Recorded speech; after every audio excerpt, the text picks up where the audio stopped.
ভিন রাজ্য থেকে রমরমিয়ে অবৈধ বালি পাচারের ঘটনায় 5টি বালি বোঝাই ট্রাক আটক। কড়া অভিযানে নজির ঝাড়গ্রাম জেলা পুলিশের। ভিন রাজ্য থেকে রমরমিয়ে অবৈধ বালি পাচারের ঘটনায় 5টি বালি বোঝাই ট্রাক আটক হওয়ায় ব্যাপক চাঞ্চল্য ছড়িয়েছে ঝাড়গ্রাম জেলায়। অবৈধ বালি পাচার নিয়ে রাজ্য জুড়ে যখন প্রশ্নের ঢেউ উঠছে, ঠিক সেই সময় কড়া নজরদারি ও ধারাবাহিক অভিযানে দৃষ্টান্ত স্থাপন করেছে ঝাড়গ্রাম জেলা পুলিশ।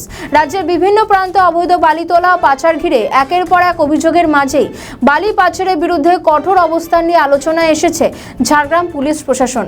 প্রশাসনিক কড়াকড়ি নিয়েও যখন পরিবেশ প্রেমীরা প্রশ্ন তুলছেন, ঠিক সেই আবহেই ঝাড়গ্রামের পুলিশের এই সক্রিয় ভূমিকা নজর কেড়েছে।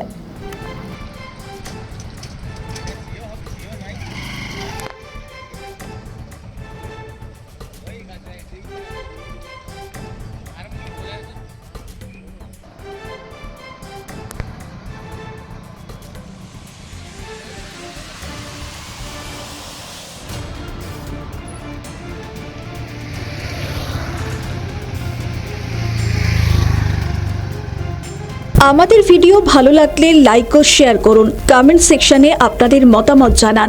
আরও ভিডিও পেতে আমাদের চ্যানেলটিকে সাবস্ক্রাইব করুন এবং প্রতি মুহূর্তে খবরের আপডেট পেতে প্রেস করুন বেল।